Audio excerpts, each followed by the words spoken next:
Okay, Algebra 2, let's get going into section 6.1 here, where we start talking about roots and radical expressions here that are going to be similar to following a lot of the rules that we've known for a long time for exponents and square roots, but we're now going to try to move things kind of in a different direction here. So the first thing we're going to start talking about in this section right here is what we call nth roots of a number. And up until this point, you guys have dealt kind of a lot in previous years and in this year also with this concept right here of square roots. So I just wanted to review real quickly what we mean by a square root. And you'll notice I've got three problems here for you that I don't think are going to take you any time at all to figure out on your own. Square root of 25, I'm hoping every single one of you can tell me that the answer to that is 5. But I want to take just a second and talk about why that is. The reason that the square root of 25 is because, if I kind of looked at this a different way, 5 raised to the second power is going to give me that original number right here, which is called our radicand, which is 25. So a square root is asking you what number squared, or to the second power, is equal to that original radicand, and here the answer is 5. So just going down the list, the square root of 144 is asking us what number squared is equal to 144, and that answer there is going to be 12. And then the one interesting thing that we've learned this year about square roots that you guys didn't have to deal with in Algebra 1 or geometry at all is taking the square root of a negative number. And as I'm hoping you guys remember, all we do then here is we take the square root of 49, which is 7, but we're just going to put an I at the end of that result, indicating then that the 7i squared, 7i times 7i, would end up equaling negative 49. All that is stuff that hopefully you guys know and remember pretty well, but now the plot's going to thicken a little bit, and we're going to start doing something a little bit different here by looking at something called cube roots. And these problems right here are a little bit more complex than what we're used to here because they're asking a slightly different question. Now, first things first, we better get some vocabulary down. As I said just a minute ago, this number here that's underneath the root sign is called the radicand. This little number out here, and you'll notice there was no number up above when we were doing square roots, that number is called the index. And in fact, I'm going to write that down for you. Wouldn't be a bad thing to put in your notes right there, the index. And so the index is telling you what power we want you to consider when we're asking you to take the root of this number. So the way we would read this problem right here is the cube root of 8. And that question is really asking us what number raised now to the third power is equal to 8. And the answer to that is going to be 2. And the reason why here is because 2 raised to the third power, let's think about that, that's 2 times 2 times 2. 2 times 2 is 4. Times another 2 is going to get us 8. And that's the reason here that the cube root of 8 is equal to 2, because 2 to the third power is equal to 8. Now, we never really talked about it when we were doing square roots a while ago, but anytime that there's not an index listed here, like for example right here on the square root of 144, that index is always assumed to be a 2.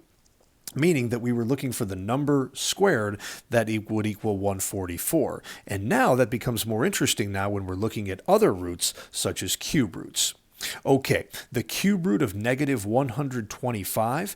In a minute, I'll show you guys how to do this on your calculator. But again, the question now is, what number multiplied by itself and multiplied by itself then again is going to get us a negative 125? Well, if you sit there and think about this one for a while, the answer is going to have something to do with the number 5. 5 times 5 is 25. Multiplied by 5 again is going to get us 125. But the interesting thing right here, everybody, is that unlike this problem up here above, where the square root of a negative number would have to equal an imaginary number, that is not the case right down here. The cube root of a negative number is going to be a negative number itself. If we think about that, negative 5 times negative 5 is going to give us positive 25. But that multiplied by negative 5 is going to get us negative 125. So we are not going to get imaginary numbers here by taking the cube root of a negative the way that we did right up here by taking the square root of a negative. And that cube root, this last problem I have for you here of 343, again, I'll show you how to do this in your calculator in just a second. But the answer to that one, we're looking for a number to the third power that's going to equal 343. Answer to that one is going to be 7. 7 times 7 is 49, times another 7 is going to be 343. Now, good news, you're not going to have to know how to do that by hand, and I'll show you guys in a couple slides how to do that on your calculator. So, what did we talk about right there, guys? We talked about square roots, we talked about cube roots, and then I wanted to talk, hang on a second, about some miscellaneous roots that are out there. This first one, the sixth root of 64. So anytime that index is a number other than 2, we've got to think about that one a little bit harder. So our question right now is, what number out there raised to the 6th power is going to equal 64? And I'm hoping you have a little bit of a guess here, at least as to what kind of number this is. It can't be very big, because by the time you take a number times itself 5 times, using it as a factor 6 times, it's going to get really big really fast. The answer to this one, everybody, is going to be 2. And if we think about that, 2 times 2, that gets us 4, times another 2 is going to be 8. Another 2 is 16, times another 2 is 32, and times another 2 is going to get us 64. So anybody who's played the game 2048 on your phone before, you might recognize some of these numbers here. But that's the answer to that one. The cube root of 64 is equal to 2. But I wanted to give you one other problem right here, guys, that I'm actually going to have to come back to in just a second and show you how to do it on the calculator to illustrate the idea that not every root or radical problem has a nice, clean, rational solution. I'm asking you here for the 5th root of negative 100. And you can pause the video if you want, but if you sit there and think about that for a while, this one is not going to have an integer solution. And the reason I know, 2 to the 5th, we kind of just talked about a second ago, 2 times 2 times 2 times 2 times 2 is equal to 32. That number's too small. I'm ignoring the negative for right now. The next biggest integer is 3.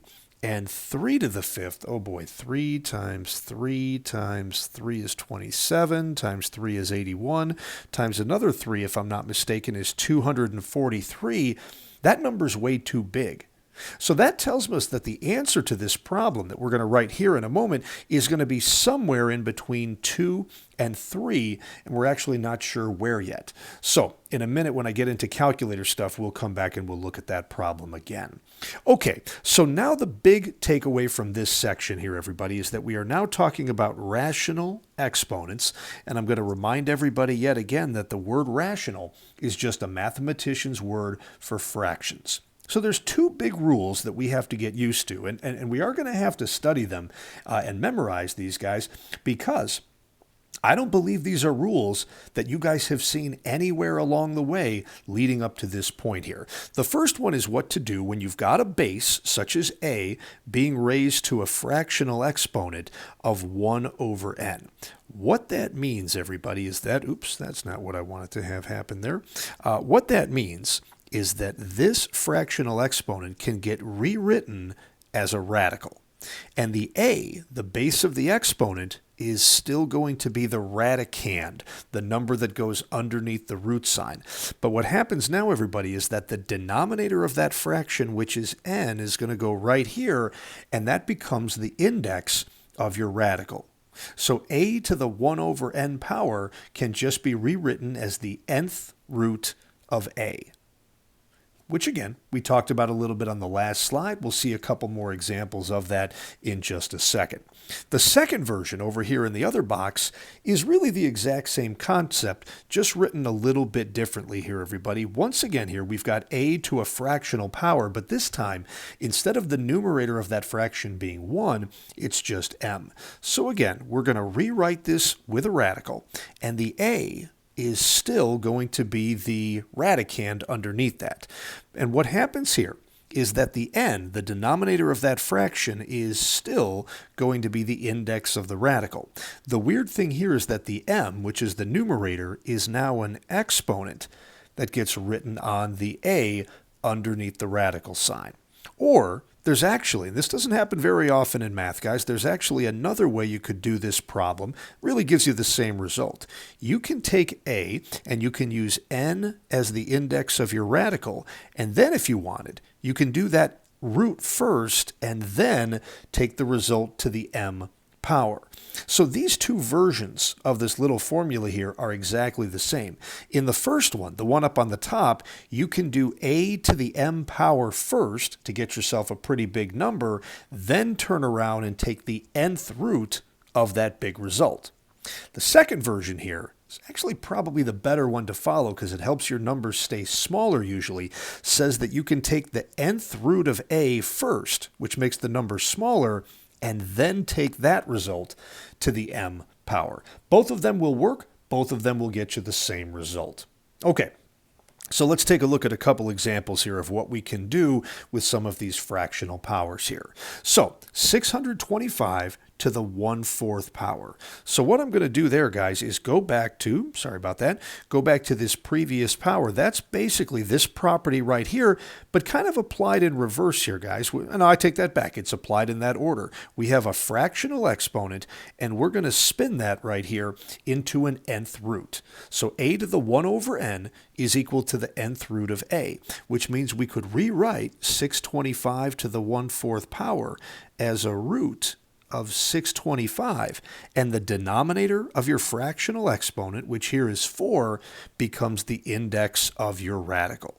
Okay, and the fourth root of 625, I guess at this point it's probably time for me to go ahead and show you guys how we can do this on the calculator. You might have a guess on that one already. Now, unfortunately, everybody, I'm recording these notes on my iPad, and I don't have a TI-84 here with me. What I do have is a Desmos calculator, so it's not going to work exactly the same as yours, but if we wanted to do a fractional exponent, and your 84 would work the same way, you would type in your base, 625, and then you'd hit your caret key, and for me here it's this little a to the b button right there, and then say, okay, we're going to take that to the 1/4 power. And if I hit enter, that tells me that my answer there is 5. Unfortunately, this calculator, I was looking at it before I started recording, I can't find a spot on this calculator where it will actually do nth roots for you, so I kind of have to do it that way with fractional exponents. There is a way to do that on your TI-84, but I'll show you guys that when we're together next time in class. So our answer here is going to be 5. 625 to the 1/4 power is equal to 5. Okay, likewise here, a 973 to the 1/5 power, we could rewrite that with a radical. This big ugly number of 973 would be the radicand, and then 5 is now going to become the index.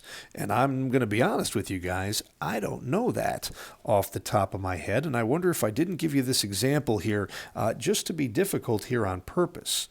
I don't think, no, it's not going to be something ugly like 7. It's not going to be 5. It's got to be odd. If it is, no, I think this might be a decimal. So let's do that one on the calculator. 973 to the 1/5 power. 973 to the 1/5 power.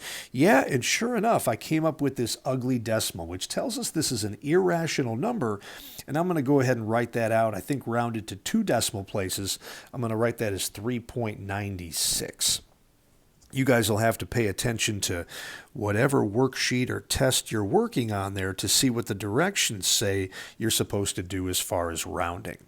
And this one here, -8 to the 2/3 power. This one I think we can do by hand, everybody. We've got a fractional exponent, so that means we're going to write it as a radical. -8 is going to be the radicand. It's always the denominator of the fraction, 3, that becomes the index of the radical. So that 3 went right there. And then this numerator, which is 2, becomes an exponent. And if you remember, I said you could do that in 2 different ways. I think the better way is to do the cube root of that number first and then come back and square everything. So let's see what that does for us. The cube root of -8, okay, it's going to be 2 times 2 times 2, which is 8, and becomes it's negative. That cube root of -8 is going to be -2, and we're going to take all that and square it. And a negative 2, notice I put it in parentheses, which is important, squared means negative 2 times negative 2, and our answer there is going to be positive 4.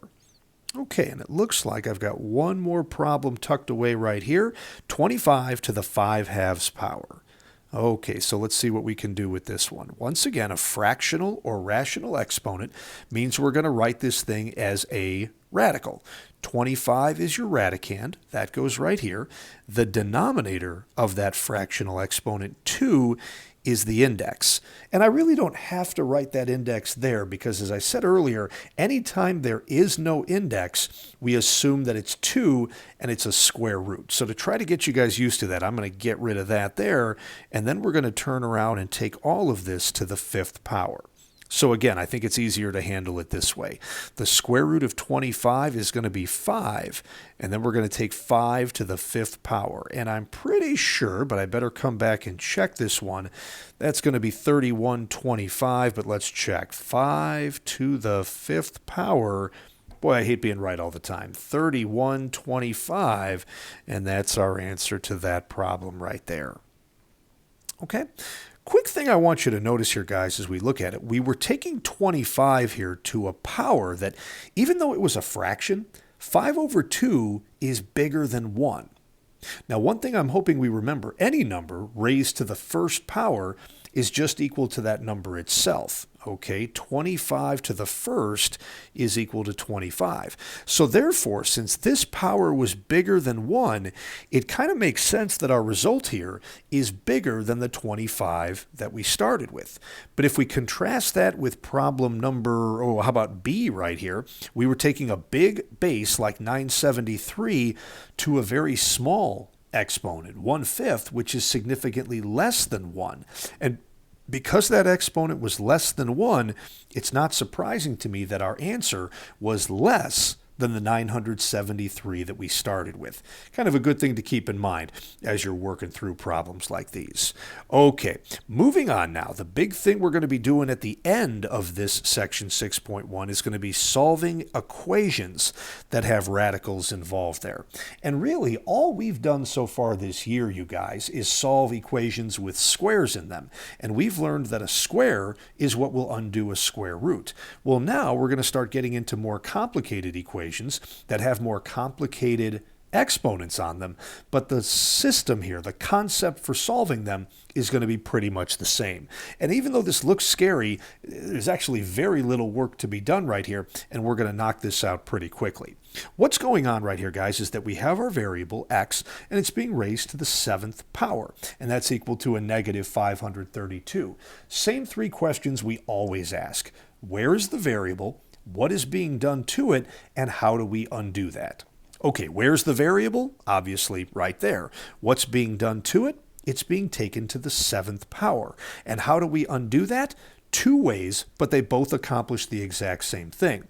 One way you could do it is by undoing a 7th power with not a square root, but a 7th root. So that's kind of the weird concept right here. I better undo what I did because that got ugly right there, guys. Sorry about that. If a square root will undo a square, a cube root would undo a cube, and a 7th root would undo a 7th power. So this is, I think, the best way to explain what's happening here, guys. If we've got a 7th power, we would undo that with a 7th root. The 7th power and the 7th root cancel each other out, and we are just left with x by itself over here on the left-hand side. Now on the right side, we have to take the 7th root of negative 532. And I'm pretty confident that this answer is going to be negative, but I don't know what the answer actually is. So I'm going to go to my calculator and type that in. But unfortunately, guys, as I told you just a second ago, this Desmos calculator that I'm using doesn't do a good job with 7th roots. So the second thing we could have done other than a 7th root is take that base of negative 532 and instead take it to the 1/7 power. I didn't draw that very well. That's really the same thing as a 7th root. And that's how I'm going to put this in my calculator. Negative 532 And I'm going to make sure I put that in parentheses. So here we go. Negative 532. Let's close the parenthesis. And we're going to take that to the 1/7 power. And it looks like I gave another problem here with an irrational solution. So I'm going to write that as negative 2.45, rounding to the nearest hundredth. Okay, and that is our answer to that one. Well, I wish I'd started you with a nicer one other than that, but that's a way to handle it. Okay, I only have 2 more examples for you guys. This is a good one here I like because it kind of illustrates the importance of doing things in the right order. Unlike the last problem, where there was only one thing being done to x, that was being taken to the 7th power, here I think there's actually 3 things being done to x, and the order in which those things are being done matters. The first thing happening to x is right here inside the parentheses where they're adding 3. The next thing that happens according to PEMDAS is that all of that is being taken to the 4th power. So I'll do like a little caret right there. And then the last thing happening is that all of that junk is getting multiplied here by a -4. Those are the 3 things we need to undo, but we need to undo them in the opposite order they were being done, which means that this multiplication of -4 right here is the first thing we need to undo. So let me clean all this other junk up and let's just get back to where the problem was a second ago. Uh-oh, now I've done it.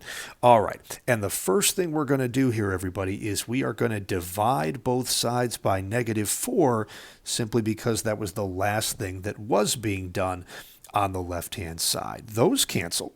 And that's going to leave us with, now in parentheses, x plus 3 raised to the 4th power is equal to, and I don't think this divides out evenly. I think we're going to get 17.5 here, but I want to make sure.